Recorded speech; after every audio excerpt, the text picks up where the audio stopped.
about few tips how to fight the COVID, and some health benefit things like food, and she's going to do a little bit of meditation also. So over to you, Simi. Hello everyone, मैं सिमी हांडा हूँ and I had been a pharmacist for 30 years, but now I am a naturopath. पहले मैंने सोचा था कि मैं आपको naturopathy की एक अच्छी सी डेफिनेशन दूं जिससे कि आप समझें कि नेचुरोपैथी कितने चमत्कार कर सकती है, बट फिर मुझे लगा कि आई थिंक मेरी लाइफ स्टोरी जो है itself is very motivating to show कि कितने क्रोनिक डिजीज ये क्योर कर सकती है, but only if you have faith in it. So let me tell you about myself. I had been the only child of my parents. बहुत pampered and spoiled child थी. बहुत ज़्यादा short tempered, anxiety, गुस्सा बहुत ज़्यादा आता था.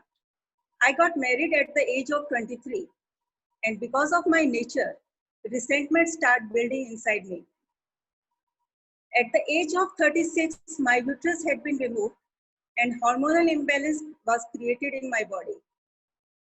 At the age of 42, I met with a road accident, and मेरी right leg की दोनों हड्डियाँ टूट गई और उसमें rod डली. And I was on bed for 1.5 years. मेरी हड्डी जुड़ने को ही नहीं आ रही थी. And then doctors did DEXA scan. DEXA scan के अंदर पता चला कि मेरी bones का DEXA जो है -5.2 है. डॉक्टर ने ये कहा कि आप ऊंचा छींकोगे ना तो भी हड्डी टूट जाएगी. आपकी बोन्स की जो एज है वो 72 इयर्स के इंसान के जैसी है. And it was so depressing to know at the such a age कि अभी हम इतने यंग हैं और सारी जिंदगी. उसने कहा कि you have to prepare yourself कि आपको सारी जिंदगी बाकी बिस्तर पे ही काटनी है. And in every situation in life आपके पास हमेशा दो ऑप्शन होते हैं, या तो आप गिव अप कर दो या फाइट बैक करो. एंड जैसे कि मैंने अपनी नेचर बताई, I had always been a fighter by nature. I decided to cure myself with naturopathy. मैंने डाइट शुरू की, लेकिन मेरी हड्डी का जुड़ना बहुत ही मुश्किल हो गया. 2 and 2.5 years के बाद मैंने वॉकर से चलना शुरू किया, फिर बैसाखियों से चली, उसके बाद स्टिक से कितने साल चली. हर समय मेरे कमर पे बेल्ट होती थी, गले में कॉलर होता था. उसके बाद धीरे धीरे मैंने वॉक शुरू की और with naturopathy I started curing myself. और इस समय मेरा DEXA स्कैन -1.2 है and I am in osteopenia range only at 1 point of my body and rest everything is fine. और इस समय मेरी बोन्स की एज 42 इयर्स है, जबकि मेरी अपनी एज 56 इयर्स है. I had done it in a long period of time, but you know, slow and steady wins the race. ये होते होते ही बीच के अंदर रास्ते में मुझे ये पता चला कि मुझे ट्यूमर डेवलप हुआ है और ट्यूमर जो है वो कैंसरस था. एंड आई डिसाइडेड कि मैं कीमो नहीं लूंगी, बिकॉज बीइंग अ फार्मासिस्ट मुझे मालूम था कि इसके कितने साइड इफेक्ट्स हैं, फिजिकल बॉडी के ऊपर, मेंटल बॉडी के ऊपर एंड इमोशनल. मैंने डिसाइड किया कि मैं नेचुरोपैथी से ही अपने आप को क्योर करूंगी. And I joined health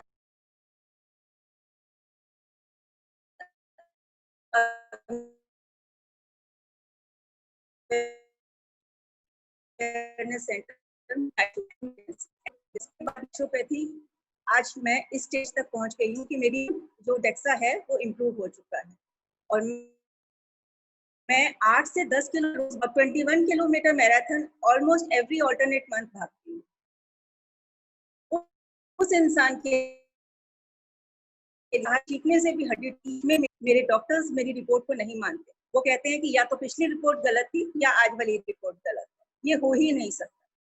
So this is what naturopathy can do in your life. Have faith in it and are consistent. आपको लगातार करना पड़ेगा जो भी करेंगे.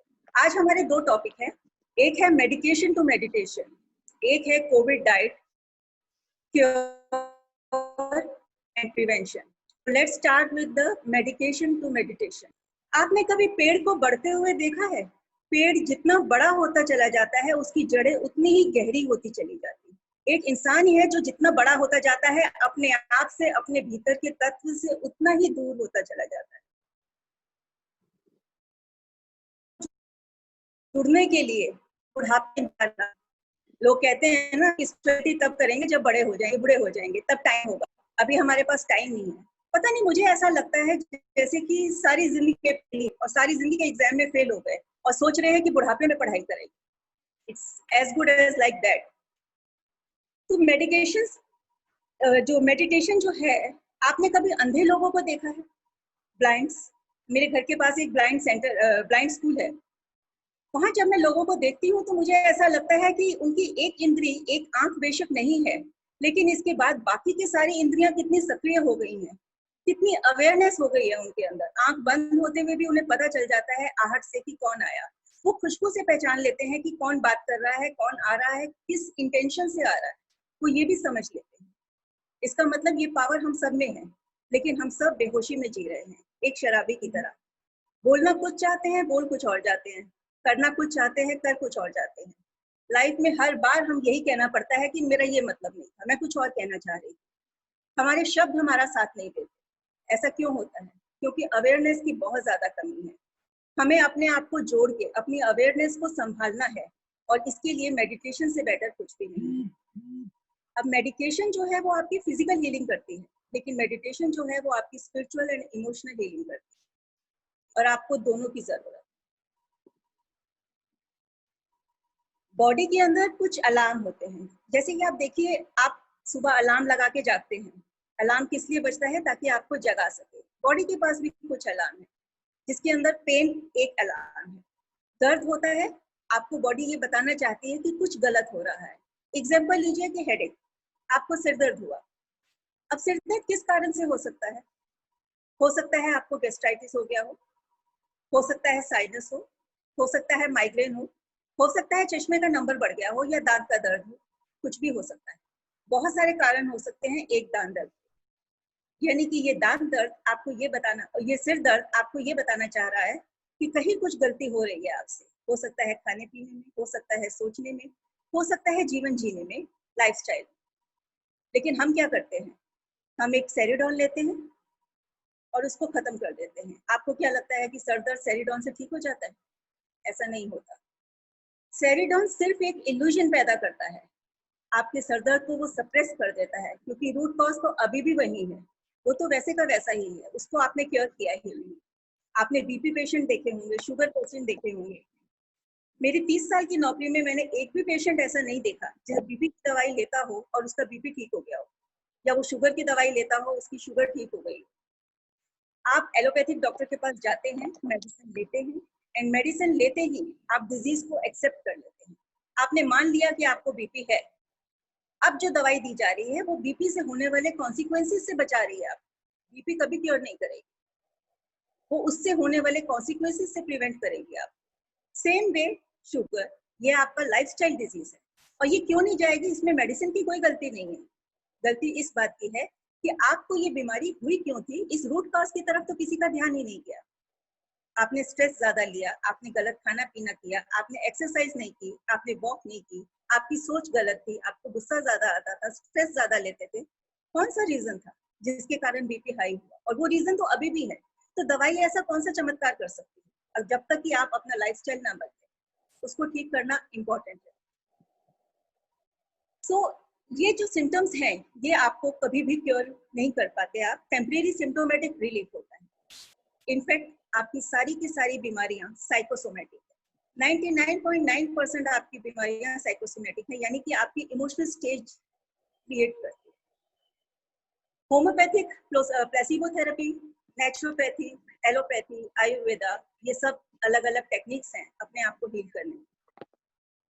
अब होम्योपैथी के बारे में मैं ज्यादा तो नहीं जानती, उसकी साइंस के बारे में, पर फिर भी एक चीज मुझे जरूर क्लिक करती है कि होम्योपैथिक डॉक्टर के पास आप जब भी जाते हैं, वो बहुत लंबी हिस्ट्री लेता है, जितनी आपको मैंने बताई उससे भी कहीं लंबी।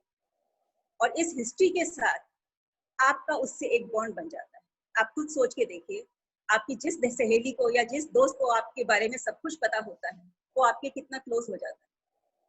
आप उसको अपने बारे में सब कुछ खुल के बता लेते हैं और उसकी राय पर अमल भी करते हैं, क्योंकि एक विश्वास, एक बॉन्ड कायम हो जाता है। होम्योपैथिक में मेडिसिन कितना असर करती है मालूम नहीं, लेकिन ये बॉन्ड बहुत असर करता है। एक प्लेसिबो थेरेपी भी होती है, नींद की गोली। किसी को नींद नहीं आती, वो दवाई लेता है। प्लेसिबो थेरेपी में उसको उसी रैपर के अंदर, नींद की गोली के रैपर के अंदर हल्दी के कैप्सूल डाल के दिए जाते हैं। वो दवाई खाता है और बहुत शांति से सोता है, उसको नींद आती है, जबकि उसमें नींद की गोली नहीं थी। बट उसके माइंड ने ये एक्सेप्ट किया कि उसने नींद की गोली खाई है और उसे नींद आ जाती है। मेरा कहने का मतलब ये है कि आपको आपके जीवन के अंदर आपका माइंड बहुत बड़ा रोल अदा करता है। रिसेंटमेंट्स विदहोल्ड कॉजेस कैंसर।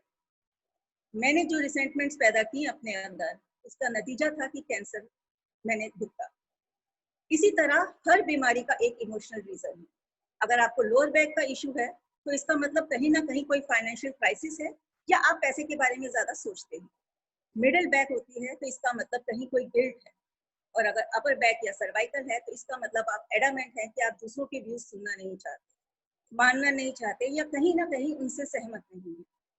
यानी कि हर इमोशनल रीजन एक पर्टिकुलर बीमारी आपके अंदर क्रिएट कर रहा है, और उसको हील करने के लिए आपको, इन सबको ठीक करने के लिए मेडिटेशन जरूरी है, क्योंकि आप अपने माइंड के ऊपर अगर कंट्रोल रखेंगे तभी ये बीमारियां ठीक हो पाएंगी। आपने तितली देखी है? तितली को देख के क्या याद आता है? बीइंग अ साइंस स्टूडेंट मुझे तो कैटरपिलर, प्यूपा, ये सब याद आता है। असल में हमने जीवन की छोटी छोटी खुशियों पर खुश होना बंद कर दिया। सोच के देखो तो लगता है कि वो दिन कितने अच्छे थे जब एक तितली के पीछे हम बच्चों की तरह, पागलों की तरह भागते थे। नीचे देखते भी नहीं थे कि नीचे क्या है, कितनी बार मुंह के बल गिरते थे, लेकिन उसको पकड़ने के लिए, उसके साथ भागकर खिलखिलाने के लिए, हंसने के लिए हमारे पास पूरा जहान, पूरा टाइम होता था। कितना अच्छा लगता था। लेकिन आज वो छोटी छोटी खुशियां खो गई हैं। हम पार्क में वॉक करते हैं लेकिन हम नेचर को एडमायर नहीं करते। हमारे माइंड में 100 बातें चल रही होती हैं, हम फोन पे बात कर रहे होते हैं, हम वॉक को भी एक काम की तरह ले रहे होते हैं, हम उसे एंजॉय नहीं करते। हम खाना खाते हैं लेकिन हम खाने को एंजॉय नहीं करते। हमारे जीवन में हर बात के लिए हम दूसरे को जिम्मेवार ठहराते हैं। कार ड्राइविंग आती होगी आप लोगों को? कार ड्राइविंग में जब पहली बार कार चलाना सीखते हैं तो सबसे पहले आपकी कार के बारे में आपको बताया जाता है। आपको बताया जाता है ब्रेक कहाँ है, एक्सीलरेटर कहाँ है, स्टीयरिंग व्हील कहाँ है। ब्रेक रोकने के लिए है, एक्सीलरेटर स्पीड तेज करने के लिए है, स्टीयरिंग व्हील कंट्रोल के लिए है। जीवन भी यही है, लेकिन प्रॉब्लम यही है कि हमने लाइफ स्किल किसी से सीखी ही नहीं। We are victims of victim. हमारे आसपास जैसे लोग थे, जिन कमियों के साथ थे, जिन अच्छाइयों के साथ थे, हमने वो अच्छाइयां भी ली और वो कमियां भी, और जीवन को अपने हिसाब से जीते चले। और हर एक के अंदर ये कैपेसिटी है कि वो अपने आप को इम्प्रूव कर सके, लेकिन उसके लिए अंदर से जुड़ना जरूरी है। आंखें भगवान ने बाहर दी है ना, तो लोगों की कमियां ही नजर आती हैं। इसीलिए मेडिटेशन जरूरी है। जब आंखें बंद करते हैं तो अपनी कमियां नजर आती हैं। ये नजर आता है कि खुद को कितना इम्प्रूव करने की जरूरत है। दूसरों को दोष देना हमारी आदत बन गई है। आप देखिए ना, ये आदत कहाँ से शुरू होती है? बचपन से। आपको याद है जब आप छोटे से थे, या आपके अपने बच्चे जब छोटे से थे, कैसे ठुमक ठुमक के चलते थे, और जब गिर पड़ते थे तो आप क्या करते थे? जमीन को थप्पड़ मारते थे कि हक तुझे मारा, गंदी, बहुत गंदी, चोट लगा दी इसने, इसको मारेंगे। मतलब छोटे से बच्चे को आपने उसी समय माइंड में ये फीड कर दिया कि जब भी तकलीफ होती है, जब भी दर्द होती है, गलती हमेशा दूसरी की होती है, तुम्हारी। हम आज भी अपनी गलती के लिए, अपनी बीमारी के लिए, अपनी चोट के लिए दूसरों को जिम्मेवार ठहराते हैं। हम आज भी यही कहते हैं, जब मुझे कैंसर हुआ, मेरे अंदर रिसेंटमेंट्स थी, मैं भी यही कहती थी कि मेरी फैमिली ऐसे थी, मेरे इन-लॉज ऐसे थे, मेरा ये ऐसा था, तभी शायद मेरे को हो गया, मुझे दुख इतना मिला, मुझे तकलीफ इतनी मिली। पर मैं ये समझ ही नहीं पाई कि वो दुख और तकलीफ किसी और ने नहीं, मैंने खुद को दी। मेरे पास हमेशा चॉइस थी। वही आदतें जो मुझे बुरी लगती थी, उन सब के लिए मेरे पास आज एक लॉजिक है। मुझे लगता था कि मेरे हस्बैंड बहुत नैगिंग करते हैं, लेकिन आज मुझे ये लगता है कि उनकी बातों से ही मुझ में एनर्जी आती है। वो एक गाना है ना कि तेरे बिना किक मुझे मिलती नहीं। सच्ची बात है। मतलब उन्होंने मुझे एक बार कहा कि तुम तो वॉक ही कर लो, तुम्हें ऑस्टियोपोरोसिस है, तुम कहाँ भाग सकती हो, and he is a marathon runner. तो मुझे ऐसा लगा कि अब मैराथन तो भागनी ही भागनी। मैंने हमेशा उस चीज को चैलेंज की तरह, जिद की तरह लिया। लेकिन ब्लेसिंग इन डिस्गाइज, वो इंसान मेरे जीवन में मेरी सेहत का, I mean he is angel for me, क्योंकि उनके कारण आज मैं इतनी हेल्दी हूँ। तो बात यह है कि हम हमेशा गलती दूसरों की करते हैं, लेकिन दूसरे लोग हमारे जीवन में है क्यों? कहीं ना कहीं इंस्पिरेशन के लिए। भगवान ने ऐसे ही तो नहीं दो लोगों को मिला दिया होगा। जो कमी मुझ में है वो उनमें नहीं है, और जो उनमें है वो मुझ में नहीं है, यानी कि हम एक दूसरे के पूरक हैं। हमें इन चीजों को देखना है और एक दूसरे से सीखना है। हम क्या करते हैं, बेहोशी में खाना खाते हैं। ये आदत भी हमें बचपन में डली। कैसे टीवी देख के बच्चों को खाना खिलाया जाता है, उनको आज तक नहीं पता चला कि कितना खाना है, क्या खाना है। ना उनके डाइजेस्टिव जूसेस बनते हैं, ना उनका सलाइवा बनता है। मोटापे से परेशान है, परेशानी है बीमारियों की। क्यों? क्योंकि पता ही नहीं है कि हम क्या खा रहे हैं, क्यों खा रहे हैं, कितना खा रहे हैं। इमोशनल सीन आ रहा है और हम ज्यादा खाते जा रहे हैं। और हाँ, एक इम्पॉर्टेंट बात तो मैं बताना भूल ही गई कि उन सारी इमोशनल क्राइसिस के अंदर मेरा वेट 108 किलो हो गया था। I was 108 kg. Okay, naturally in stress you tend to eat more.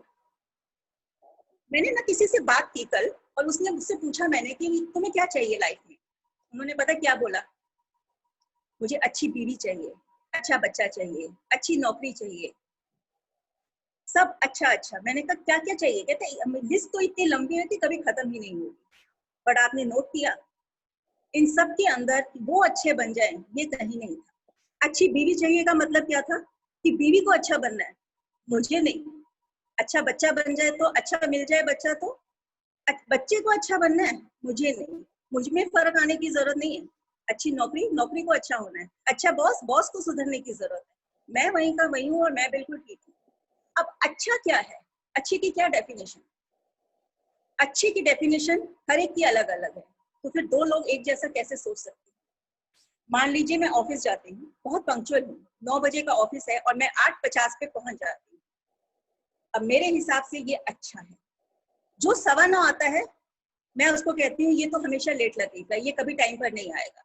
और जो 8:30 आ जाता है मैं कहती हूँ कि क्या बात है, बिल्कुल ही वेले हो, रात को यहीं सो गए थे क्या, घर में कोई काम नहीं है क्या? तो अच्छा क्या है? अच्छी मैं हूँ जो 8:50 पे आती हूँ। मेरे लिए अच्छे का ये क्राइटेरिया, ये डेफिनेशन। हर एक की अच्छे की डेफिनेशन अलग है। तो फिर कैसे उम्मीद करते हो कि तुम्हारी डेफिनेशन के अंदर दूसरा फिट हो जाए? बचपन में एक वो रंग बिरंगे चश्मे वाला आता था ना, लाल चश्मा, पीला चश्मा, हरा चश्मा, लाल चश्मा, है ना। मान लीजिए कि आपने सफेद कपड़े पहने हैं और आपने नीले रंग का चश्मा लगाया है, मैंने लाल रंग का लगाया है, और संगीता तुमने हरे रंग का लगाया है। मैं कहती हूँ कि जी तुमने व्हाइट नहीं बोलूंगी मैं कहती हूँ तुमने लाल रंग के कपड़े पहने हैं। संगीता कहती है कि क्या बात कर रही है, तुझे नजर नहीं आता क्या, उन्होंने हरे रंग के पहने हैं। और जब मैं आपसे पूछूंगी कि आपने कौन से कपड़े पहने हैं, तो आप पता है क्या कहेंगे? आप कहेंगे आपने नीले पहने हैं, क्योंकि चश्मा आपने नीला लगाया है। सफेद तो आपको भी नहीं दिखा। जब आप खुद को नहीं देख सकते, जब आप खुद को नहीं पहचान सकते, अपने बारे में नहीं जानते, तो दूसरों के बारे में जजमेंटल होकर स्ट्रेस लेना कहाँ तक लाजमी है और कहाँ तक ठीक है? ये क्या है कि लाइफ एक गेम की तरह है और हर गेम के कुछ रूल्स होते हैं। कोई भी गेम खेलो, लूडो खेलो, कुछ भी खेलो, कुछ रूल्स होते हैं। एक तो ये कि आपका 100% डिवोशन होना चाहिए उस गेम को खेलने में, इच्छा होनी चाहिए। हार और जीत के लिए आपको प्रिपेयर होना चाहिए। हार और जीत के साथ आपको सरेंडर कि जो भी हो मैं प्रस्तुत हूँ, उसके लिए आपको होना चाहिए। और फेयर गेम, नकल नहीं करनी है। लाइफ के भी यही रूल है और लाइफ के ये रूल्स हम फॉलो करना नहीं चाहते। पर होता यही है कि जो आप देते हैं मिलता वही है, और जो मिलता है वो हमें कभी एक्सेप्ट नहीं होता, क्योंकि हम भूल जाते हैं कि हमने यही दिया था। एक छोटी सी स्टोरी बताती हूँ। अकबर और बीरबल एक दरबार में बैठे हुए थे। दरबार चल रहा था। अचानक अकबर को मजाक सूझा, वो उठा और उठ के उन्होंने बीरबल को खींच के एक थप्पड़ लगा दिया। अब बीरबल को समझ ही नहीं आया, वो 9 रत्नों में एक थे, पूरे दरबार के सामने उन्हें थप्पड़ मार दिया गया। वो बहुत हैरान हुए, पर 1 सेकंड के अंदर ही वो मुड़े और मुड़कर उन्होंने पीछे खड़े वजीर को एक थप्पड़ मार दिया। वजीर को भी कुछ नहीं समझ आया, पर उसने पीछे मुड़कर सेनापति को एक थप्पड़ मार दिया। अकबर मुस्कुराते हुए वहां से उठकर चले गए। 2 दिन बीत गए। 2 दिन के बाद वो अपने कमरे में जा रहे थे, तो अचानक महारानी भागती हुई आई और आकर उन्होंने अकबर को एक थप्पड़ लगा दिया। महाराज को बहुत गुस्सा आया, वो कुछ करते इससे पहले ही महारानी ने कहा कि नहीं नहीं, गुस्सा मत करिए, आपको शायद मालूम नहीं कि 2 दिनों से पूरे राज्य में यही खेल चल रहा है कि एक आदमी दूसरे आदमी को थप्पड़ मारता है। गेम का रूल ये है कि जिसको थप्पड़ मारा गया है वो पलट कर मारने वाले को नहीं मार सकता। ये गेम आपने शुरू की थी और आज खत्म हो गई। इनफैक्ट मिलता है हमें, मिलता वही है जो हमने दिया है। ये बात अलग है कि किसी और जगह से मिलता है, और जो मिलता है वो हम मान नहीं पाते कि ये हमने ही दिया। हमें अवेयरनेस रखने की बहुत जरूरत है। अवेयरनेस मतलब खा रहे हैं तो पूरी तरह खाना खाइए, चल रहे हैं तो पूरी तरह चलिए, वॉक कर रहे हैं तो पूरी तरह वॉक करिए, एक टाइम में एक काम। This is meditation. Bulleh Shah की एक बहुत सुंदर लाइन है कि नचना भी इबादत बन जाता जे नचदा भी जज हो गए। नाचना भी मेडिटेशन बन सकता है अगर तुम नाचने में ही पूरी तरह से डूब जाओ। जब रनिंग करती हूँ ना मैं, तो भागते हुए कई बार सिर्फ रनिंग ही रह जाती है, अपने आप को खो देती हूँ। बट ऐसा क्यों होता है? क्योंकि तुम पूरी तरह से उसमें इन्वॉल्व हो जाते हो। और प्रॉब्लम तो यही है कि खाना बनाते हुए हम काम के बारे में सोच रहे हैं और काम के टाइम खाना क्या बनाना है ये सोच रहे हैं। अब हमें रेगुलर करना कुछ नहीं आता, सबसे ये भी बहुत बड़ा इशू। कोई भी चीज, नॉलेज पूरी है हमारे पास, लेकिन हम उसे अप्लाई नहीं कर पाते। अब आप देखो सर्वाइकल, ये हर इंसान को मालूम है कि सर्वाइकल हो जाता है, सबको पता है कि कंप्यूटर में काम करने से पहले हो जाता है, लेकिन फिर भी हम कंप्यूटर्स पे काम करते हैं। डॉक्टर्स भी कहते हैं कि हर 1 घंटे के बाद आप थोड़ा आंखें झपकाइए, थोड़ा स्ट्रेचिंग कीजिए, उसके बाद आप फिर से काम कीजिए, आपको प्रॉब्लम नहीं होगी। और हमें कब याद आता है ये सब करना, सर्वाइकल की एक्सरसाइज करना, जब सर्वाइकल हो जाता है। मेडिटेशन की हमें तब याद आती है जब जीवन में सिचुएशन आ जाती है। कार की ही बात को लेते हैं, अगर आप ब्रेक लगाना सीख रहे हैं तो कब सीखेंगे? खाली सड़क पर या ट्रैफिक के अंदर? खाली सड़क। तो जिस समय लाइफ की सिचुएशंस फेवरेबल है, मेडिटेशन करना तभी फायदेमंद है, क्योंकि जितना आप मेडिटेशन करेंगे अपने आप को बैलेंस करते जाएंगे और आपको गलत सिचुएशन, बुरी सिचुएशंस के अंदर भी बैलेंस होना आता चला जाएगा। ठीक है ना? तो मेडिटेशन बेसिकली है क्या? एक्चुअली ये बहुत आसान चीज होती थी। आजकल महाभारत आ रही है टीवी पे, सब देख रहे होंगे शायद। कैसे वो लोग आवाहन करते हैं और भगवान प्रस्तुत हो जाते हैं, कैसे वो आवाहन करते हैं उनके रिश्तेदार आ जाते हैं। सिर्फ आवाहन जरूरी है और भगवान को भी आना पड़ता है। इतना इजी था ना मेडिटेशन करना। यूएस में आजकल है कि 80% लोग नींद की गोली खाते हैं। और आपको बचपन के दिन याद है जब हम खेल के आते थे, तितली के पीछे भाग कर आते थे, कमरे में आते थे, टीवी चल रहा होता था, सब रिश्तेदार बातें कर रहे होते थे और हम सबके बीच में शोर के अंदर किस तरह से बिस्तर के ऊपर गहरी नींद में सो जाते थे। आज यूएस के उन लोगों को बोलो कि जैसे ही थक कर लेट कर नींद आ जाती है तो बहुत हैरान हुई। उसी तरह से जैसे हम हैरान हैं कि महाभारत में लोग इतनी आसानी से मेडिटेशन कैसे कर लेते थे, क्योंकि आज उसके लिए एफर्ट्स करने पड़ रहे हैं और उन एफर्ट्स के लिए हमको मेहनत करनी पड़ती है। तो सबसे बड़ा इशू क्या है हमारे जीवन में कि हम बैलेंस नहीं कर पा रहे हैं। इस बैलेंस के लिए अपने आप को संभालना, अपनी इमोशंस को संभालना जरूरी। एक डायरी बनानी जरूरी है जिसमें आप ये लिख सकें कि कब आपने कैसा एक्शन किया, मतलब ये सिचुएशन थी, ये मुझे गुस्सा आया, ये मैंने शब्द बोले, मैं इसकी जगह क्या शब्द बोल सकता था, मैं इसकी जगह क्या एक्शन या रिएक्शन दे सकता था। एक्चुअली क्या है कि हमारा हर रिएक्शन स्पॉन्टेनियस होता है, हमारे अंदर भरा ही वही हुआ है, आदत ही उतनी है, हो जाता है हमसे, हम कुछ कर नहीं पाते। पर इसको बदलना हो और इसको बदलने के लिए नई थॉट्स लानी पड़ेगी। वो नई थॉट्स हमारे पास है ही नहीं। इसलिए आप पे जब भी गलती होती है, आपको जब भी गुस्सा आ जाता है, आपसे जब भी स्ट्रेस का माहौल होता है और कोई रिएक्शन आप देते हैं, उसको एक डायरी में लिखिए और सोचकर ये लिखिए कि इसकी जगह में क्या रिस्पॉन्स दे सकता था, ऐसा क्या कर सकता था जो शायद बेटर होता, जिसके साथ ये सिचुएशन क्रिएट ना हो पाती। ऐसा अगर आप लिखेंगे तो धीरे धीरे आपकी पॉजिटिव वोकैबुलरी भी बढ़नी शुरू हो जाएगी और फिर आप पॉजिटिव और काम रिएक्शंस दे पाएंगे। सो ये था थोड़ा सा ब्रीफिंग मेडिकेशन टू मेडिटेशन के लिए। आई थिंक अभी हम कोविड का एक टॉपिक ले लेते हैं और मेडिटेशन हम लास्ट में करेंगे रिलैक्स होने के, ठीक है? So now let's start about Covid precautions and cure. सबसे पहले तो मैं ये बताना चाहूंगी कि कोविड है क्या। एक्चुअली ये आरएनए रेस्पिरेटरी इन्फ्लुएंजा है। आरएनए रेस्पिरेटरी इन्फ्लुएंजा का मतलब है कि ये बहुत जल्दी अपनी शक्ल बदल लेता है, अपना रूप बदल लेता है। लेमैन लैंग्वेज में बोलें तो ये बहरूपिया है।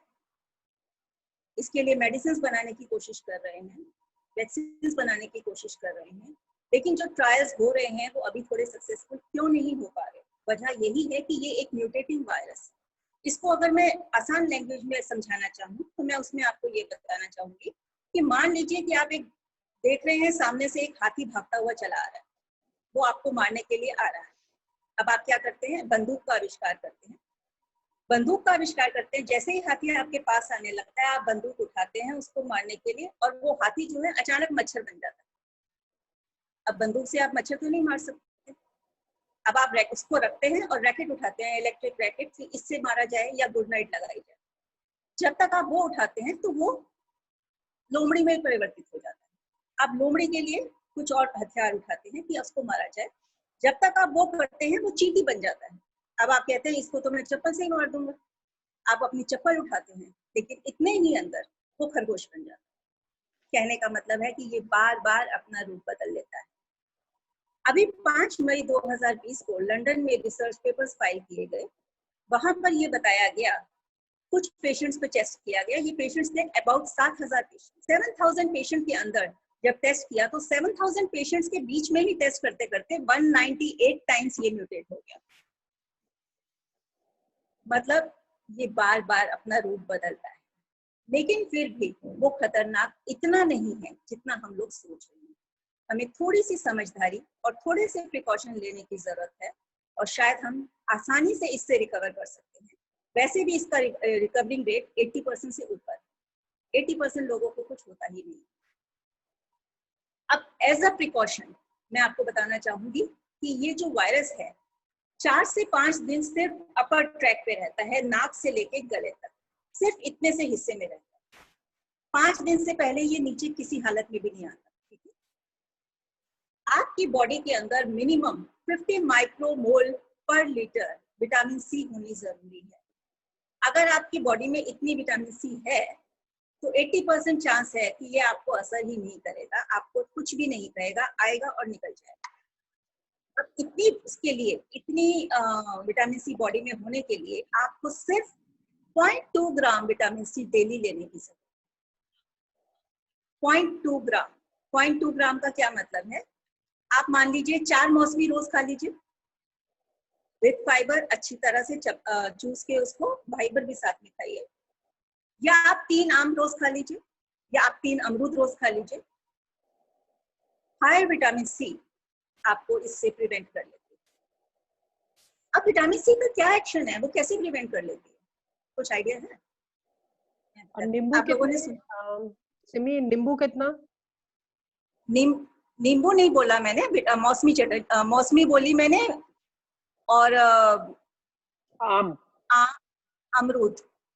नींबू 3 में आम, भी विटामिन सी होता है। सब में विटामिन सी होता है।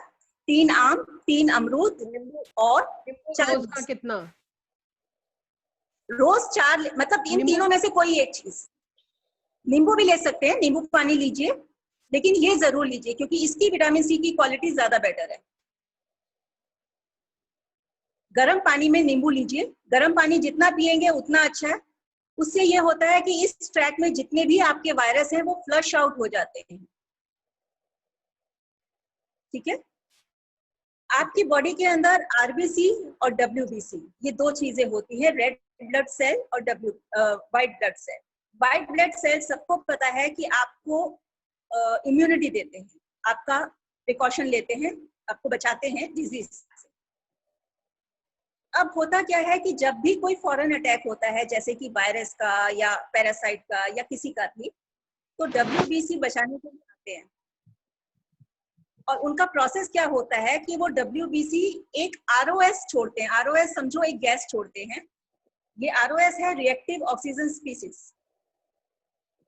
इसको आप इस तरह से समझिए, टेक्निकल लैंग्वेज रहने दीजिए, आप इससे समझिए कि मान लीजिए कि बहुत सारे चोर आ गए और पुलिस आती है। पुलिस क्या करती है? आंसू गैस छोड़ देती है। अब आंसू गैस छोड़ने से सारे सब भाग गए, पुलिस चोर जो है सारे भाग गए, लेकिन ये जो आंसू गैस है वो पुलिस वालों पे भी तो असर करेगी ना, उनकी आंखों पे भी तकलीफ देगी। तो अब पुलिस वाले क्या करते हैं? गॉगल्स लगा लेते हैं, आंखों के ऊपर गॉगल्स लगा लेते हैं ताकि वो गैस उनको असर ना करे। अब विटामिन सी जो है ये गॉगल्स का काम करता है WBC पे, ताकि WBC अपनी इम्यूनिटी को ना मार दे। वरना ये होता है कि ऑटो इम्यून डिजीज पैदा होने लगते हैं, बॉडी की अपनी ही इम्यूनिटी सफर करने लगती है। विटामिन सी की जब डोज होगी ज्यादा आपकी बॉडी में, तो वो आपकी इम्यूनिटी को बचा लेगा, वो आपके अपने सेल्स को प्रिवेंट कर लेगा। ठीक है, अब मान लीजिए कि ये 80% मैंने बोला आपको कि 80% लोग इससे इसी डाइट के साथ बच जाएंगे, उसमें कोई इश्यू आएगा ही नहीं। अब जो 20% हैं उनके अंदर ये इश्यू आने का चांस अगर मान लो है, तो पहले 3 दिन अगर आप डाइट को ढंग से देते हैं तो आप इसको वहीं का वहीं खत्म कर सकते हैं। पहले 3 दिन आपको क्या करना है, 6 ग्राम विटामिन सी डेली लेनी है। अब 6 ग्राम विटामिन सी, कहाँ हम 0.2 ग्राम ले रहे थे, 6 ग्राम विटामिन सी बहुत ज्यादा होती है। अब 6 ग्राम विटामिन सी के लिए आपको क्या लेना होगा, आपको मालूम है? 25 मौसमी के अंदर 3 ग्राम विटामिन सी है, यानी कि 50 तो बहुत ज्यादा है। नेचुरोपैथी में आपको फ्रूट्स खाने को बोला जाता है, जूस लेने को कभी नहीं बोला जाता, पर इस डाइट में हम आपको जूस लेने को बोलते हैं, बिकॉज प्रैक्टिकल नहीं है ये कि आप 50 मौसमी खा सकते हैं। अब अगर आप लोगों के पास कागज और पेंसिल है तो आप प्लीज अच्छी तरह से समझ के 3 दिन की डाइट नोट कर लीजिए। मैं धीरे धीरे बोलूंगी, आप लोग नोट कर सकते हैं तो कर लीजिए, वो बेटर रहेगा। एक मिलती है कच्ची हल्दी। कच्ची हल्दी आपने लेके घर में रखनी है, और आपके नाखून के बराबर की कच्ची हल्दी आपने मॉर्निंग में खाली पेट चबा के खानी है। ये 3 दिन की डाइट है। आपका फर्स्ट डे है लिक्विड डाइट। सुबह आप हल्दी लेंगे, उसके बाद आपने डाइट कैसे तैयार करनी है उसका प्रोपोर्शन, उसकी कैलकुलेशन आप लिख लीजिए, हर एक के लिए अलग होगी। आपका body weight divided by 10।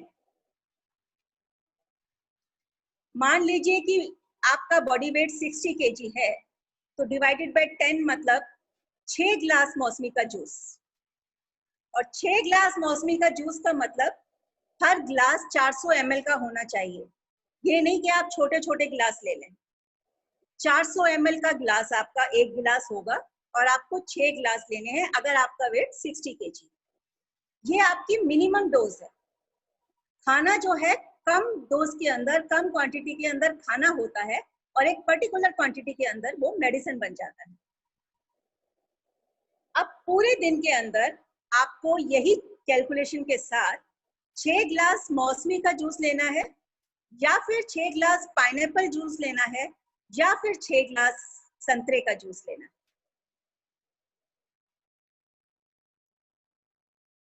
Plus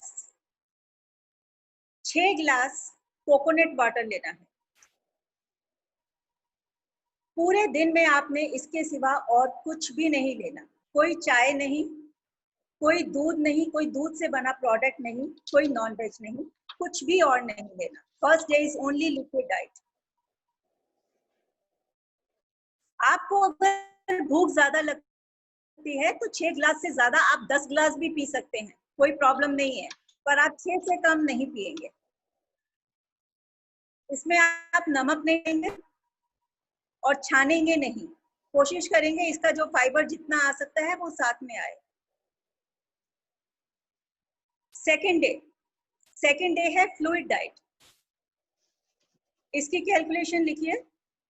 कल के दिन भी तीनों टाइम आपने हल्दी जरूर लेनी है, मॉर्निंग भी, दोपहर में भी, शाम को भी। और शाम को 7 बजे के बाद आपने कुछ नहीं लेना। लास्ट ग्लास जो आपका है कोशिश करें 7 या 8 बजे से पहले हो जाए। अब सेकेंड डे है फ्लूइड डाइट। इसकी कैलकुलेशन है वेट डिवाइडेड बाय 20,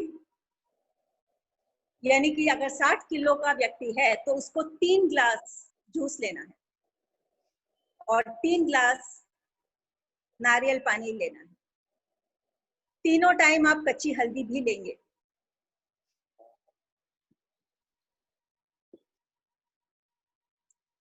इसके अलावा आगे है आपका वेट मल्टीप्लाइड बाय 5।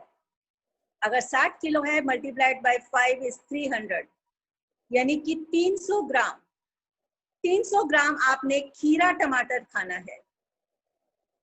300 ग्राम खीरा टमाटर, जिसपे आप नमक नहीं डालेंगे, नींबू डाल सकते हैं।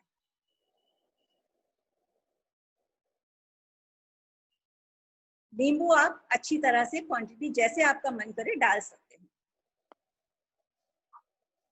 ये आपका शाम को 7 बजे तक खत्म होना चाहिए। 300 ग्राम से ज्यादा आप 1 किलो भी खा सकते हैं खाना चाहें तो, आपकी भूख के ऊपर है, पर 300 ग्राम से कम नहीं खाएंगे। नॉर्मली हम कैसे खाते हैं, 2 या 3 टुकड़े खीरे के और 1 टुकड़ा टमाटर, और हाँ जी हम सलाद खाते हैं। वो क्वांटिटी खाने का काम तो कर सकती है, इलाज नहीं कर सकती। तीसरा दिन है वेट, ये सॉलिड डे है। वेट डिवाइडेड बाय 30, यानी कि 2 glass. 2 glass juice, 2 glass coconut water आप 12 या 1 बजे तक ले लेंगे। उसके बाद आप वही 300 ग्राम सलाद खाएंगे। चबा चबा कर धीरे धीरे खाना है, और ये जितने जूस आप पी रहे हैं, ये सारे के सारे जूस आपने सिप कर करके धीरे धीरे पीने हैं। 1 ग्लास को खत्म होने में कम से कम 5 या 6 मिनट जरूर लगे। वैसे भी वेट लॉस का और नेचुरोपैथी का एक रूल, बहुत थंब रूल है कि खाओ ऐसे कि जैसे पी रहे हो, और पियो ऐसे कि जैसे खा रहे हो। मतलब खाने को पीने की जितना टाइम लगाओ, और पीने को खाने की जितना। खाने को इतना लिक्विड बना लो कि वो पीना लास्ट में पीने जैसा प्रोसेस हो जाए, और पीने वाले को इतना स्लो पियो जैसे आप 32 बार चबा के खाते हो। अब आप दोपहर के सलाद खाने के बाद शाम को मूंग दाल और रोटी या कोई भी और हल्का खाना खा सकते हैं। तीनों टाइम आपने कच्ची हल्दी जरूर लेनी है।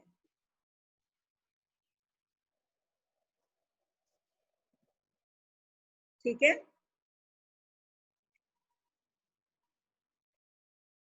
अब एक बात जो मैं बहुत क्लियरली समझाना चाहूंगी कि जब भी आप मिल्क प्रोडक्ट ले लेते हैं इसके साथ, जैसे कई बार कई पेशेंट क्या कर रहे हैं मेरे कि वो चाय पी लेते हैं, बीच में चाय की एडिक्शन होती है, चाय पी लेते हैं। आपने दूध डाल लिया, उसमें मिल्क प्रोडक्ट ले लिया।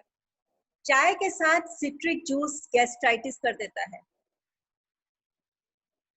इसीलिए आपको बाकी सब कुछ खाने से मना किया जाता है। वरना क्या होता है, जब कोई व्यक्ति कहता है कि मुझे डाइजेस्ट नहीं हो रहा जी, मुझे लूज मोशन हो रहा है या गैस्ट्राइटिस हो रहा है या मेरे को गले में दर्द हो रहा है, तो उसमें पता चल जाता है कि वो साथ में कुछ ना कुछ और खा रहा है। अगर वो सिर्फ ये लेगा तो कुछ भी नहीं होगा। चाहे वो शुगर पेशेंट है, वो तब भी ले सकता है, वो अपनी मेडिसिन कंटिन्यू रखे, लेकिन ये वो ले सकता है। ओके। अब ये बात हो गई कि 80% लोगों के अलावा जो 20% लोग हमने बताए जिनको ये हो जाता है, वो पहले 3 दिन ये डाइट लेंगे। पहले दिन मान लीजिए आपको 100 या 102 फीवर है, तो आप शाम तक अच्छा महसूस करेंगे, फीवर बढ़ना बंद हो जाएगा। नेक्स्ट डे फीवर 100 या शायद नॉर्मल आ जाएगा, एंड थर्ड डे शाम तक आप महसूस करेंगे कि यू आर एब्सोल्युटली ओके। हो सकता है थोड़ी सी खांसी या गले में दर्द बाकी रह जाए, लेकिन इसके अलावा आपके पास कोई सिम्टम नहीं रहेगा। गर्म पानी आप जितना पी सकते हैं इसके अलावा पीजिए। हालांकि इन 3 दिनों में लिक्विड डाइट आप ऑलरेडी इतनी ले रहे हैं कि नहीं ले पाएंगे, वो as a precaution, as a prevention आप पहले पी सकते हैं। कोशिश कीजिए कि हर बार जब पानी पिए तो उसमें नींबू डाल के पिए।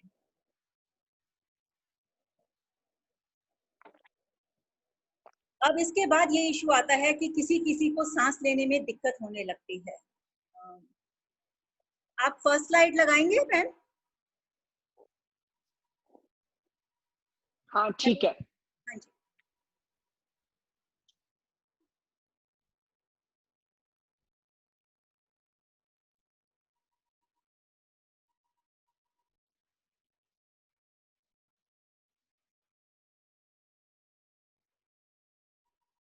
आपको यहाँ पर 2 पोजीशन नजर आ रही हैं। नॉर्मली सांस नहीं आता जब हम लोग सीधा लेट रहे होते हैं, लेकिन हम सीधा ही लेटते हैं क्योंकि हमें ये लगता है कि हम उल्टा लेटेंगे तो सफोकेशन हो जाएगी। पर आप देखिए, लंग्स को फैलने की कैपेसिटी और हार्ट जब बीच में है तो वो कम हो जाती है। जब आपका ऑक्सीजन लेवल कम हो या आपको कहीं से महसूस हो कि आपको थोड़ी सफोकेशन हो रही है, सांस लेने में थोड़ी सी दिक्कत हो रही है, तो बेटर है कि आप उल्टा होकर लेटें। आपकी 20% ऑक्सीजन लेने की कैपेसिटी इमीडिएटली बढ़ जाएगी।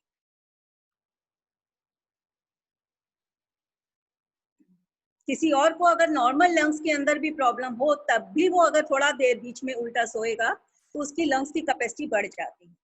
बट कोविड के टाइम में मान लो आपको अगर ये इशू हो रहा है, तो आप कोशिश कीजिए कि 1 घंटा लेटिए ऐसे, उसके बाद 10 मिनट उठिए, थोड़ा वॉक कीजिए और उसके बाद फिर आकर लेटिए। आप मैक्सिमम इस पोजीशन में लेटिए। आप महसूस करेंगे कि बहुत जल्दी आप नॉर्मल सांस लेने लग जाएंगे। आप कोशिश करते हैं हॉस्पिटल जाने की, कुछ भी करने की, मान लीजिए सिचुएशन कभी ऐसी हो जाती है, लेकिन आपको मालूम है कि हॉस्पिटल में बेड अरेंज करना और ये सब करना थोड़ा सा टायरिंग है, थोड़ा टाइम कंज्यूमिंग है, लेकिन आप तब तक ये काम कर सकते हैं। इसके अंदर आपको बहुत अच्छा लगेगा और हो सकता है बाद में आपको हॉस्पिटल जाने की जरूरत ही ना लगे। Next slide.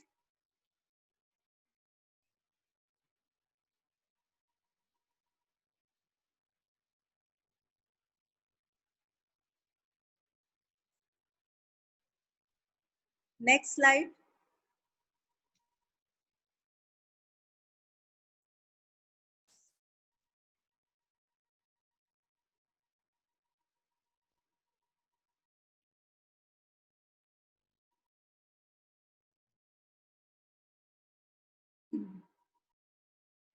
जैसे मैंने बताया, उल्टा लेटना, इसको प्रोन वेंटिलेशन कहते हैं। कहने का मतलब है कि ये एक तरह से आपको बहुत ही आराम देता है ऑक्सीजन में। पर कुछ लोग मोटे होते हैं, उनको पेट में प्रॉब्लम, मतलब पेट नीचे टच कर रहा है तो प्रोपोर्शनेट नहीं होगा। आपको एक स्ट्रेट लाइन में लेटना है। आप अपने आप को एक स्ट्रेट लाइन देने के लिए ये पोजीशन यूज कर सकते हैं। टांगों के नीचे, पेट के नीचे, गर्दन के नीचे तकिए लगाएंगे।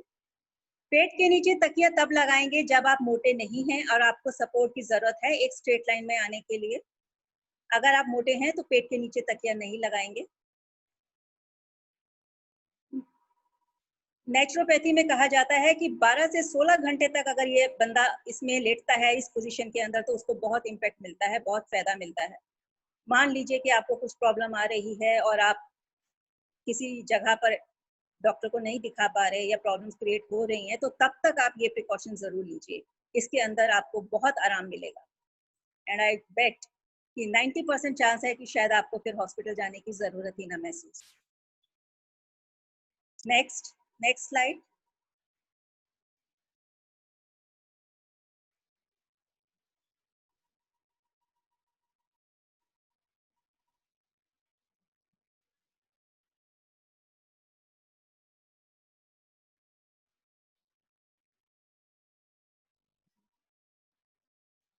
अब इस डाइट को कोविड सिचुएशन के अंदर आपके पास 5 या 6 प्रॉब्लम्स ही आ सकती हैं, जिसके अंदर पहला है ब्रीदिंग मैनेजमेंट, जो मैंने आपको अभी अभी बता दिया। दूसरा है कफ मैनेजमेंट। देखिए, डिपेंड आप पे करता है, लेकिन नेचुरोपैथी के अंदर हम लोग एलोपैथिक दवाइयों के लिए थोड़ा सा परहेज करते हैं। आप मेडिसिन लेना चाहें तो आपकी इच्छा है, वरना आप अगर हल्दी जो ले रहे हैं, कच्ची हल्दी, इसकी क्वांटिटी को डबल कर दीजिए। वो 3 दिन जो आप ले रहे हैं, 3 टाइम की डाइट, और उन 3 दिन की डाइट के अंदर जो हल्दी ले रहे हैं, मान लीजिए आपको फ्रीक्वेंट कफ भी हो रहा है साथ में, या गले में दर्द हो रहा है साथ में, तो आप 3 की जगह हल्दी 6 बार चबा के खाएं। हर 3 या 4 घंटे के बाद आप एक टुकड़ा हल्दी का लेंगे और उसे चबा कर खाएंगे। और मुलट्ठी का पानी रेगुलर पिएंगे, गर्म पानी में उबाल के, या मुलट्ठी को मुंह में रखेंगे। थर्ड पॉइंट आता है फीवर मैनेजमेंट। मान लीजिए फर्स्ट डे आपका 102 फीवर से ज्यादा हो गया, तो हम ये कहा कहते हैं कि बेटर यह है कि आप 3 छोटे टॉवल्स लीजिए, उनको कोल्ड वाटर में डिप कीजिए और कोल्ड कंप्रेशन दीजिए। यानी कि आप पानी की एक पट्टी सिर के ऊपर और 2 पट्टी दोनों टांगों में, काफ मसल के ऊपर लगाइए। जैसे ही वो गर्म हो जाती है उसे वापस पानी में ठंडा कीजिए और दूसरी वाली पट्टी जो पहले से डिप थी वो वाली लगाइए। ये आप 15 मिनट तक करेंगे या तब तक करेंगे जब तक बुखार कम हो जाए, हो सकता है उससे कम में ही बुखार खत्म हो जाए, या तब तक करेंगे अगर पेशेंट कहीं ठंड ना महसूस करना लगे। अगर वो ठंड महसूस करने लगे तो उसे थोड़ा सा ब्रेक दीजिए और उसके बाद आप इसे रिपीट। फीवर अगर 103 तक भी जाता है तो इसमें कोई इशू नहीं है, बिकॉज वो वायरस कहीं ना कहीं अपना एक्शन तो दिखाएगा ना। मैंने आपको कहा ना कि सर दर्द है तो वो किस वजह से है, तो सर दर्द तो दिखाएगा ना, उसको अपना एक्शन दिखाने दीजिए, क्योंकि अगर वो एक्शन दिखाएगा तभी वो बाहर आएगा। इसके बाद आता है वॉमिटिंग। मान लीजिए आपको साथ में वॉमिटिंग आ रही है तो हम सजेस्ट करते हैं 3 से 4 घंटे की फास्टिंग। 3 से 4 घंटा आप कुछ ना लीजिए और उसके बाद आप नारियल पानी से शुरू कीजिए और उसके बाद आप जूस पे जाइए, वॉमिटिंग बंद हो जाएगी। नोजिया और वीकनेस भी इससे बंद हो जाएगी। नोजिया में भी आपको नारियल पानी ज्यादा लेना है, लेकिन अगर वीकनेस ज्यादा हो तो थर्ड डे आप पाइनएप्पल जूस ऐड कर सकते हैं। उसमें कुछ कैलोरीज होंगी जिसमें आपको वीकनेस कंप्लीट करने का फुलफिलमेंट मिलेगा, एक सेटिस्फेक्शन मिलती है कि मैं कैलोरीज ले रहा हूँ, तो आपको वीकनेस फील नहीं होगी। इनफैक्ट आप देखिए कोई भी वायरल होता है, जब बुखार ठीक होता है थोड़ी वीकनेस आती है। कोविड कोई खास नहीं है, हर वायरल के अंदर यही सिम्टम होते हैं और यही रिएक्शन होता है। और ये जो ट्रीटमेंट मैं बता रही हूँ आपको, ये सिर्फ कोविड का नहीं है, चिकनगुनिया हो तब भी यही ट्रीटमेंट है, कोई भी वायरस आए तब भी यही ट्रीटमेंट है। इनफैक्ट बॉडी के अंदर किसी भी तरह का इन्फ्लुएंजा अटैक हो तो आपको यही डाइट लेनी है और आपका डाइट के साथ 3 से 5 दिन के अंदर ठीक हो जाएगा। मान लीजिए कि आपका थर्ड डे तक कंप्लीट ठीक नहीं होता तो इसी डाइट को 2 दिन और एक्सटेंड कर दिया जाता है, थर्ड डे वाली डाइट 2 दिन और बढ़ा दी जाती है। तो 5 डे के अंदर ये नॉर्मली 100% ठीक हो जाता है। स्लाइड हटा दीजिए।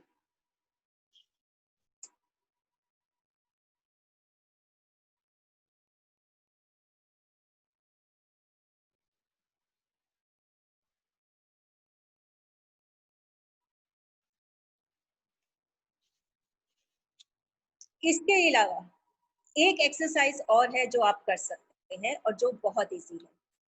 मैंने कल ही डॉक्टर के अग्रवाल की एक वीडियो देखी और उसके अंदर ये एक्सरसाइज बताई थी जो मुझे बहुत अच्छी लगी, सो मुझे लगा कि मैं आप लोगों के साथ भी शेयर करूं। आप इसे बच्चों को भी करवा सकते हैं, बिकॉज बच्चों को भी अच्छा लगेगा। इसे एक गेम की तरह प्ले कर सकते हैं घर में। पानी का एक गिलास लीजिए और उसमें एक स्ट्रॉ लीजिए।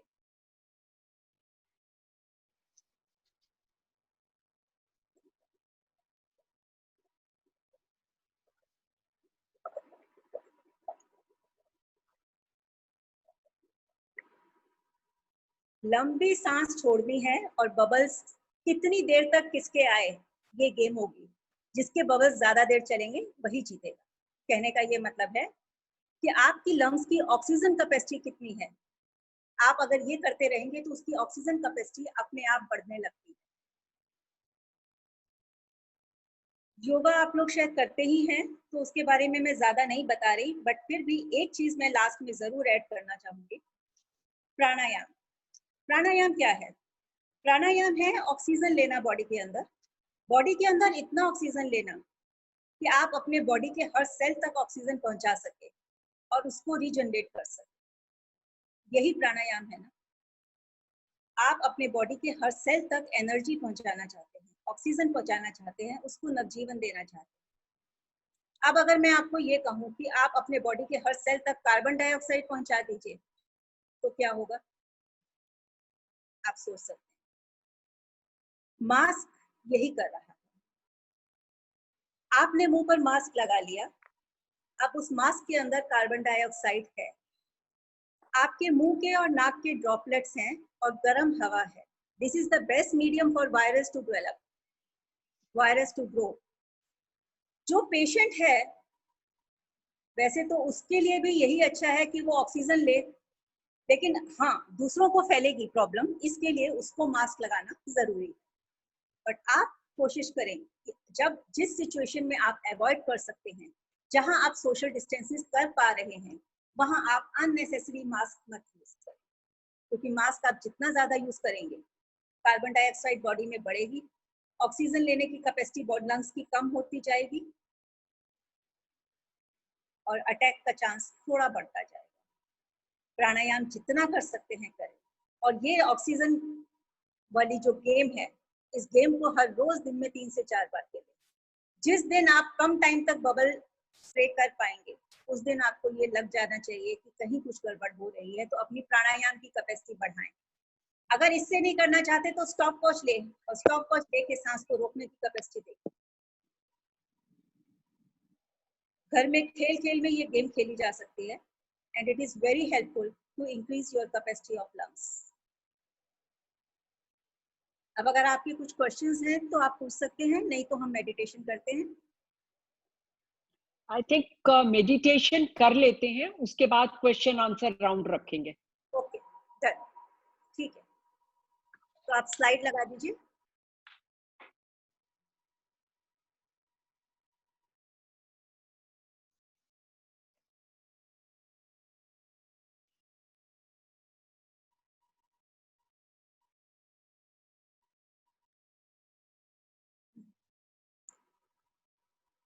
सब लोग कंफर्टेबल पोजीशन में आराम से लेट जाएं।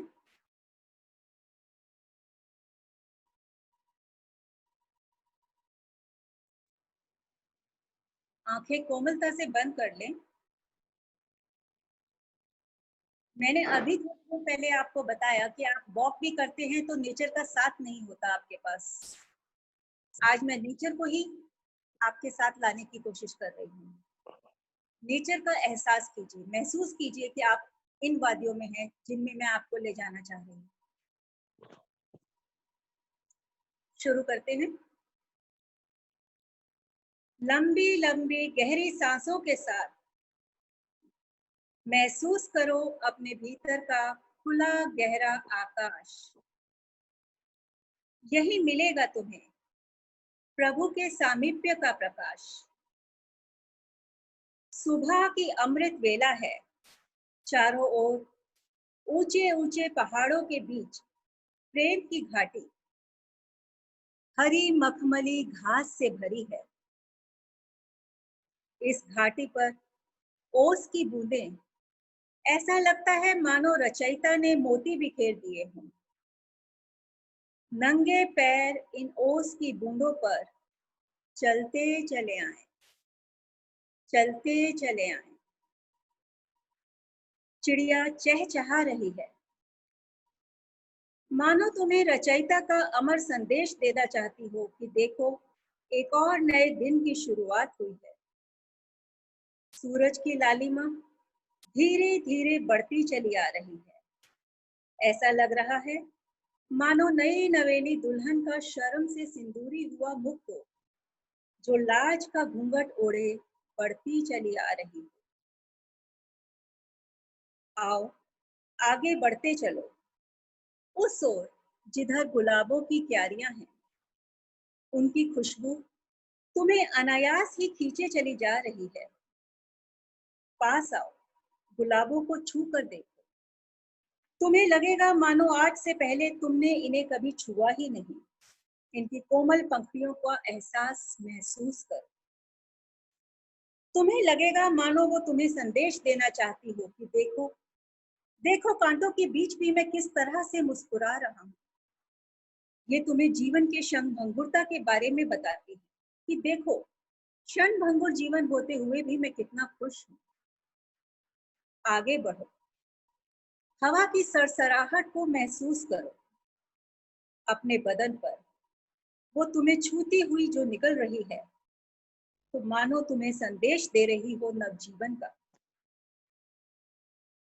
धीरे धीरे आगे बढ़ो, बढ़ते चले आओ उस ओर जहां एक नदी बह रही है। नदी के जल का कल कल करता स्वर तुम्हें आनंदित कर रहा है। उसे छू कर देखो, उसकी शीतलता को महसूस करो। ये तुम्हें कहना चाहता है कि जीवन बहने का ही नाम है।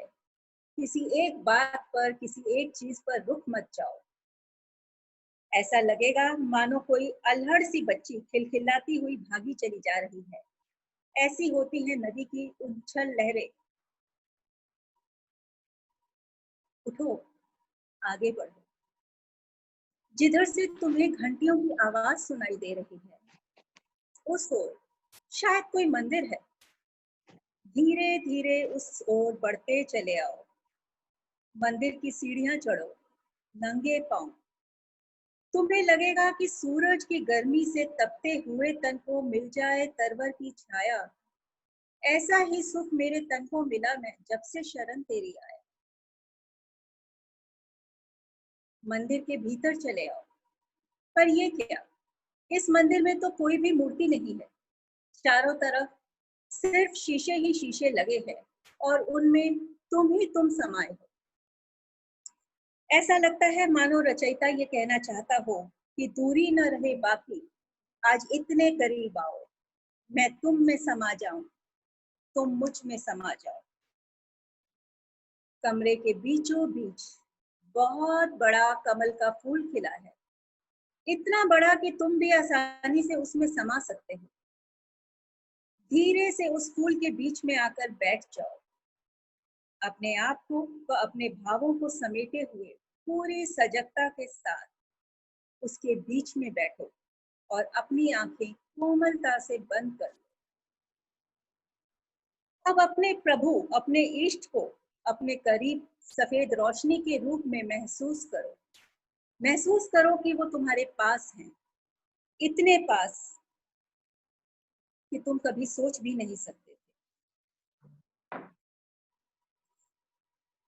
अपने जीवन को कैसे जीना चाहते हो, अपने इष्ट को ये बताओ।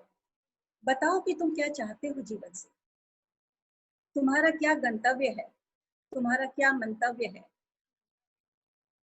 उनसे कुछ बातें करो, अपने दिल की हाल उनको बताओ। अब मैं कुछ क्षण तुमको तुम्हारे इष्ट के साथ छोड़ रही हूँ। मैं उल्टी गिनती गिनूंगी, तब तक सिर्फ और सिर्फ अपने इष्ट को अपने मन की बातें बताओ।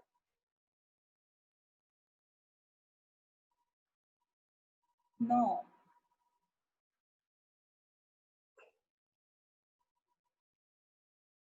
8,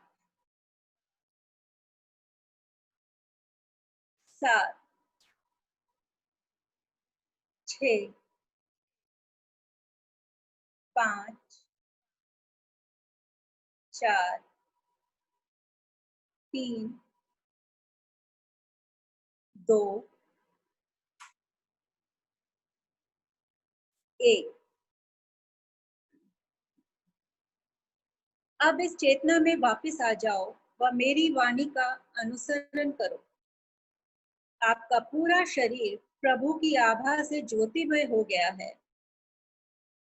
रोम रोम संत हो गया, संत तो बेअंत हो गया। शिवालय बन गया है ये बदन, प्रेम जब अनंत हो गया। पूरी सृष्टि के लिए प्रेम भर गया है आप में। इस एहसास को कि तुम्हारे प्रभु तुम्हारे इतने समीप है, समेटे हुए, संभाले हुए, धीरे से इस कमल के फूल से बाहर निकल आओ और धीरे धीरे मंदिर के पिछले द्वार की सीढ़ियां उतरो। वहीं पास में नदी बह रही है, उसके किनारे चले आओ और आओ नदी के जल के भीतर चले आओ। इसकी धारा में डुबकी लो, ऐसे जैसे कि तुम गंगा स्नान के समय लेते थे। पर ये क्या, पानी तो काला होता चला जा रहा है। एक बार और, एक और डुबकी। तब तक लेते चले जाओ जब तक कि जल साफ ना हो जाए। ये काली माँ तुम्हारे भीतर के विचारों की है, तुम्हारे भावों की है, तुम्हारे गलत संकल्पों की है। अब जब प्रभु का वास तुम्हारे भीतर हो गया है, तो इस काली माँ को तो बाहर निकलना ही था। इस दमकते हुए शरीर को और इस भावों को समेटे हुए धीरे से नदी के बाहर चले आओ नरम मखमली घास पर, आओ बढ़ते चले आओ। महसूस करो हवा की सरसराहट, पत्तों की चरमराहट, महसूस करो अपने ही कदमों की आहट। पत्ता भी फड़फड़ाए तो तुम्हें महसूस हो। बातें कर लो अपने प्रभु से अपने मन की, चाहो तो कुछ कह दो, चाहो तो थोड़ा रो लो, चाहो तो शिकवे कर लो, चाहो तो शुक्राने कर लो। चाहो तो थोड़ा नाच लो उनका हाथ पकड़कर, नाचते हुए गाते हुए सारी सृष्टि जैसे तुम में सिमट कर रह गई है। ऐसा नहीं लग रहा कि जैसे जी ली उम्र मैंने इस पल में, कुछ भी नहीं अब मेरे कल में। अपने प्रभु के साथ बीता समय यादगार बना लो, चहक लो, महक लो, चाहो तो थोड़ा सा बहक लो, क्योंकि आज की मुलाकात बस इतनी। कर लेना बातें कर चाहे जितनी। अपना समय लेते हुए जब आपका मन करे तब, दोनों हाथों को मलकर आंखों पर लगाते हुए आप जब चाहें वापस आ सकते हैं, वापस आ सकते हैं।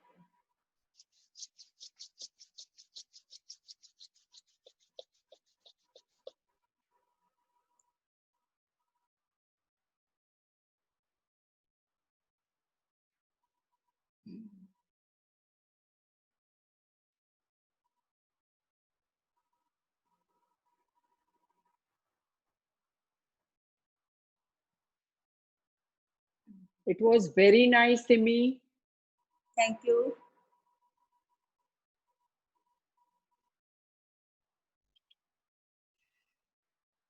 Now I think we can open for question answer. Yes